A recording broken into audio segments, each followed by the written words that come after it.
Are you sick of dialing up the perfect pass play only to be disappointed by a sack? Learning the basics of pass protection is crucial for offensive success for a quarterback. In this video, we're going to show you how to manage pass protection and how to limit sacks on your quarterback. My name is Danny Haddad. I'm a high school offensive coordinator, and we've let up less than 7 sacks per year the past 3 years, all because our quarterbacks know the ins and out of all the protections. At the end of this video, I'm going to go over the one pass protection rule that you need that's going to be able to solve all of your problems. For right now, let's check out the basics of the pass protection. All right, getting into the basic details of the pass protection, you're going to hear full slide and you're going to hear half slide. That's going to be the two main protections we'll go over. And when you identify the slide side, all that means is you're identifying which offensive lineman has that specific gap to that side. So if we're going to be going a half slide going to the left here, that means that half the line is going to be sliding this way, and then the backside is going to be man protection. If we went full slide this way, that means that the whole line would be sliding left and the running back would be going right.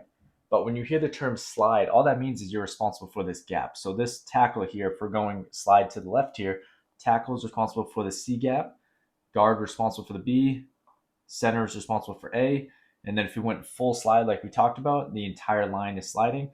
That means that the guard responsible for A, and then the tackle is responsible for B, with now the F coming off the edge responsible for that C gap.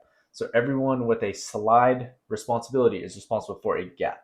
And when we say man protection rules, all we're saying is now this side of the line has those slide protection rules. The back side is going to be having the man protection rules. So you'll normally see this with either a man-on-man blocking scheme, or you'll see this with a half slide blocking scheme as well.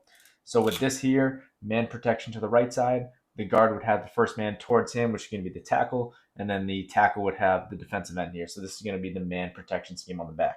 The first type of protection I want to go over is the full slide protection. And what we're getting here, we need a 6-man protection scheme here, which means the running back has to be involved with this full slide protection. When we get a full slide, all we're trying to do is get every lineman stepping to the left. Okay, so if we're going to say we're going to slide to the left here, each lineman is going to be responsible for the man in their left gap here. So he's going to step left, step left, step left, step left, step left, and then the F is responsible for that defensive end in that backside C gap. Okay, so everyone is just going towards their left gap. If you have no one in your left gap, you're looking for a linebacker blitzing through, or you're looking for an end or the outside defender stunting into your gap. All right, so you can't just assume since your gap here is empty that you're going to be stepping to the nose and helping out. All right, step here, identify your gap first. If he goes off to zone and he goes in the C gap here, then you can help on the inside.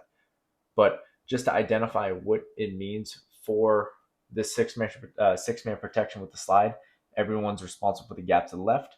All right, it's always going to be opposite the back. So now if we wanted to go the back on this side here, that would mean that we have to slide going to the right because everyone is opposite the back, and you need this back to help on this backside C gap here.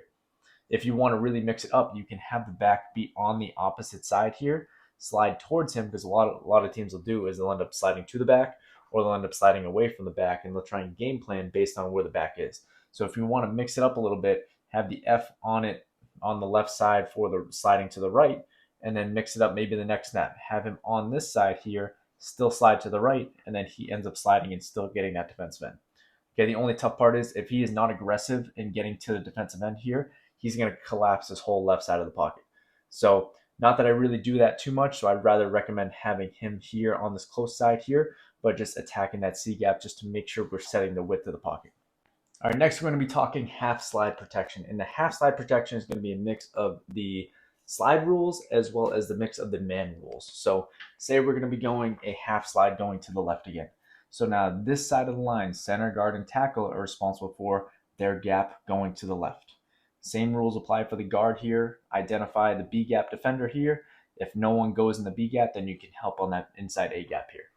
For the backside over here, we're going to be getting the man protection rules. So now whether the tackle is in a 1 technique here, 2 technique, 3 technique, whatever it is, he's going to be getting the first man past the center here, which is going to be the tackle.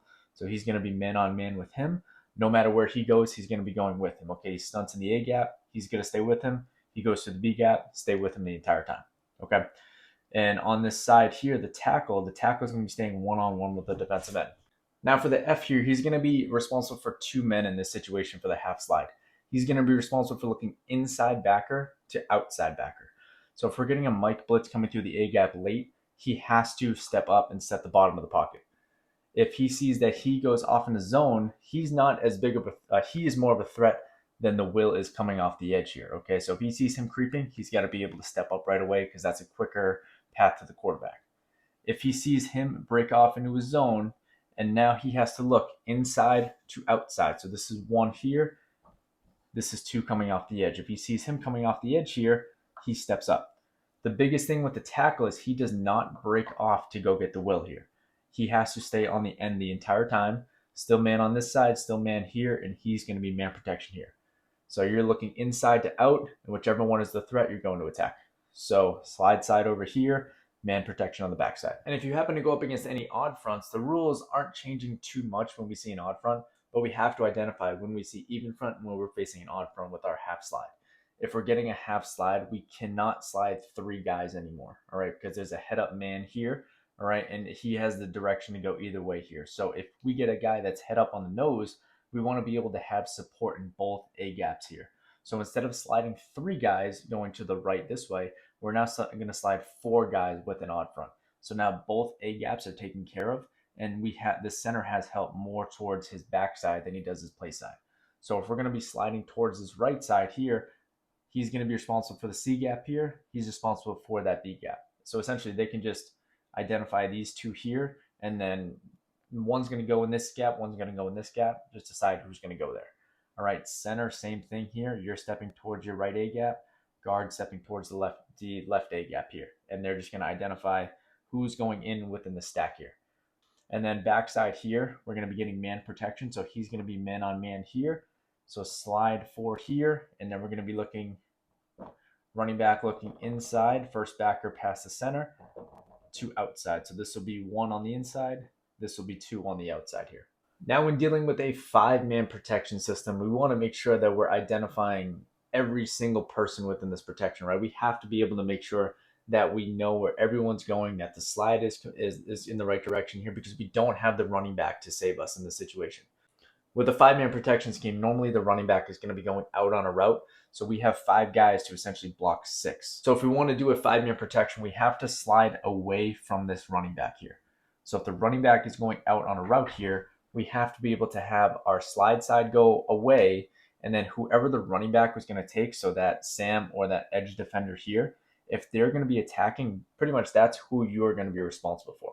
So if he comes and attacks now, we got to be able to have a hot throw come behind him, or we have to be able to get the ball out quick towards the running back here, because if they're going to be in some sort of zone pressure or some sort of man pressure, right, we have to be able to make sure if he is coming now and we see it pre-snap, then slide to him, be able to take care of it, and then the back can go opposite. All right, if the back is on this side here and we see him come now and we are responsible for him, throw it hot. You have to get the ball out quick because that's the man that you are responsible for. If the mic ends up coming towards the slide side here, we have 5-on-5, so it's not really anything to worry about here. Everyone is still sliding towards that protection here, and then we have that man protection on the backside. But then the main key, like I just said, you have to be able to know where this +1 defender is. If he comes now, or if the will ends up coming off the edge here, we have to have a plan by either having a slant replacing him behind and identifying that with the wide receivers, or being able to have that running back swing and be able to know that he is the hot route they were throwing to. And with this defender coming, with the 6th defender coming, we have to have a plan in our head. Okay, I see the Sam coming. All right, I'm getting that ball out quick. If it's pre-snap, slide to him and be able to manage the protection pre-snap just to put yourself in a good position to get a good throw off. Now, if you understand the first 2 versions of the pass protection I just went over, I'm going to go over just a very, very simple way to be able to handle every single blitz out of a 6-man protection with the half slide scheme here. So the 2 rules I want you to remember, and it's going to work for every single type of blitz there is, right? Slide to the interior blitz, slide away from the exterior blitz. Okay, keep that in mind as we go over this right now. So when I mean slide to the interior blitz, I mean anything from end to end, we're sliding to. So if we get a Mike blitz going to the A gap on the right side, we're sliding to the right. If we get a Mike blitz going to a Sam blitz coming to the B gap on the left side, we're sliding to him. Okay, this is stuff that we do pre-snap based on who we see is blitzing and who we see creeping, right? We have to be able to change the protection throughout the snap So we can't be too delayed with our play calls where we're cutting down within the 5 second range at the play clock. We have to be able to give the quarterback some time and give the center some time to identify where we're sliding to, and also just to make sure we're picking up the blitz properly. All right, either way, with a half slide protection, we're going to be covered. But with the interior blitzes, we're going to be covered if we slide to it. All exterior blitzes, just to not put the tackle in a tough situation, right? Don't get him trying to set all the way back out here for an exterior blitz coming off the edge. All right, a lot of tackles aren't as athletic to be able to get back there, right? If you have an athletic tackle, so be it, right? That's perfect. All right, slide to all blitzes, do whatever you want to do, right? If you rather have a running back with the 6-man protection scheme, getting this outside backer and trying to set the wall, the pocket as fast as we can, I would rather have that. I'd rather have a running back coming forward to meet man on man than a tackle working vertical and him working vertical here to try and set and block a speedy defender off the edge. Okay, so sliding to interior, slide away from exterior, meaning now this will comes off the edge, means the running back has to go to the weak side and the running back will take him. All right. If he's one-on-one here, he's one-on-one here. If he goes off the edge on the C gap and we get some sort of double edge blitz on the right side, that's perfect. We're covered. If the end wants to knife on the inside the B gap here, and the tackle wants to knife inside the A gap, we're covered, right? You're just going to get one quick set here. Expect that though, right? Game planning wise, expect if you see him coming hot off the edge, they're most likely not going to go in 2 gaps at the same time. So he's normally going to knife in that B gap, and he's normally going to slant in that A gap. So from there, you can be a little bit softer on the outside foot. Don't get too crazy oversetting to the outside, because then you're just going to let the end go inside that B gap, right? So see him pre-snap, know that we're sliding away because we're sliding away from exterior blitzes. So if they want to send a B gap pressure on this side, we're good. Okay, everyone's covered. We're all covered on that zone side over here. All right, but now we're covered man on man on that back side here because nothing's changing for the running back. All he's doing is still looking inside to out. He sees this outside threat coming now. He's going to attack right now. All right, so that's my biggest recommendation for quarterbacks too, is to number one, identify pass protection. Know every single thing about your team's pass protection. That's going to give you so much confidence within the pocket and be able to know where to go with the football. For more offensive football content, click here to check out my YouTube channel.